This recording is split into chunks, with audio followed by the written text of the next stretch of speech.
मी इथे आभार मानतीये। आज हा विजय फक्त माझा नसून हा तुमचा आमचा विजय आहे। हा मुळात जनतेचा विजय आहे। माझ्यापेक्षा कष्ट केलेले असेल तर या जनतेने केले माझ्यासाठी, आणि याच अपेक्षेने ते सगळे जनता माझ्याकडे बघतीये की मी अपेक्षा पूर्ण करेन। असा योग्य उमेदवार आपल्याला भेटलाय।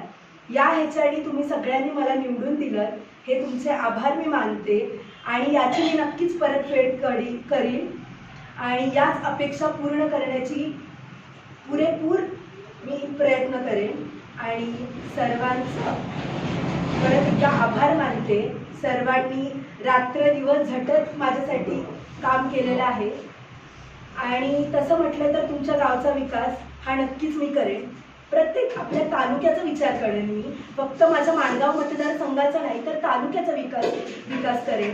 आणि महिलांसाठी असेल, काही बचत गटांमध्ये काही व्यवसाय असतील, शिक्षणामध्ये आता सध्या बघितलं तर शिक्षणामध्ये जिल्हा परिषदच्या मराठी शाळा या बंद करण्यात येत आहेत। याच्यासाठी मी नक्कीच लढेन आणि मुळात आपल्या शिक्षकांवर होणारे अन्याय म्हणजे लादण्यात जाणाऱ्या काही परीक्षा असतील,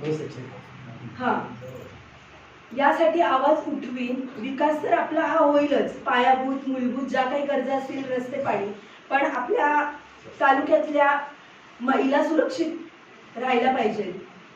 आणि प्रत्येक व्यक्तीला आज ज्या घटना घडतात आपल्या तालुक्यामध्ये, ॲक्सिडेंट असू देत, कुठल्याही गोष्टी असू देत, सामान्य व्यक्तीला न्याय मिळत नाहीये।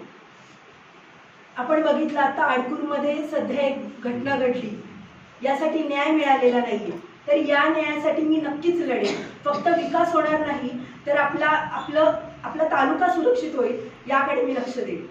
आणि परत एकदा सर्वांचे मी आभार मानते आणि इथे थांबते।